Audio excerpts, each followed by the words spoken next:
విస్తరణకు Velaiah governor రాధాకృష్ణన్తో CM Revanth Reddy సమావేశం 1-2 రోజుల్లో విస్తరణని సమాచారం. ఈ నెల 5 లోపే కొత్త మంత్రుల ప్రమాణ స్వీకారం. నేడు రేపు ఢిల్లీకి రేవంత్, ఖర్గే, రాహుల్తో భేటీ. మంత్రివర్గ విస్తరణ, టీపీసీసీ చీఫ్పై తుది నిర్ణయం. గవర్నర్ రాధాకృష్ణన్కు పుష్పగుచ్చం అందేస్తున్న సీఎం రేవంత్ రెడ్డి.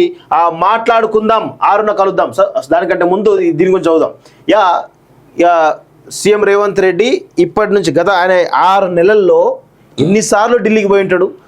నాకు తెలిసి ఒక 30 సార్లకు పైగా ఢిల్లీ పోయిందని అంచనా. ఒక్కసారి ఆర్టీఐ వేస్తే ఈ డేటా మొత్తం వస్తుంది. ఈయన వెళ్ళడానికి ఒక ఫ్లైట్, సిబ్బంది, మంత్రులు, వీళ్ళు కాకుండా మంత్రులు సపరేట్గా పోతారు. ఇంతో పోతే ఈయనతో పోతే మనం పోవాలన్నా అని మంత్రులు, వాళ్ళు సపరేట్ ఫ్లైట్లల్లా, వీళ్ళు సపరేట్ ఫ్లైట్లల్లా. అసలు రాష్ట్ర ఖజానా మొత్తం కూడా మీరు ఢిల్లీకి హైదరాబాద్కు ఈరోజు సపరేట్ ఫ్లైట్లు పెట్టుకుని తిరిగితే సరిపోతుంది తప్ప ఏనాడు కూడా ప్రజల ప్రయోజనాలు దృష్టిలో పెట్టుకొని ప్రయత్నం చేయట్లేదు. ఏది ఈ మంత్రులు సింపుల్ ఫండా ఇది, దీనికి కూడా గింత కసరత్తు ఇవ్వాలన్నా. ఒక్కసారి పోయి మాట్లాడుకొని రాకనాట ఇప్పటికి 3-4 సార్లు మంత్రులకు సంబంధించినటువంటి పీసీ చీఫ్ దాని గురించి నిన్నటిదాకా 3 రోజులు ఢిల్లీలో ఉన్నాడు. 3 రోజులు అసలు పాలన మీద కనీసం సోయి లేదు. అందుకే గ్రౌండ్ లో బీఆర్ఎస్ చాలా అద్భుతంగా పుంజుకుంటా ఉన్నది.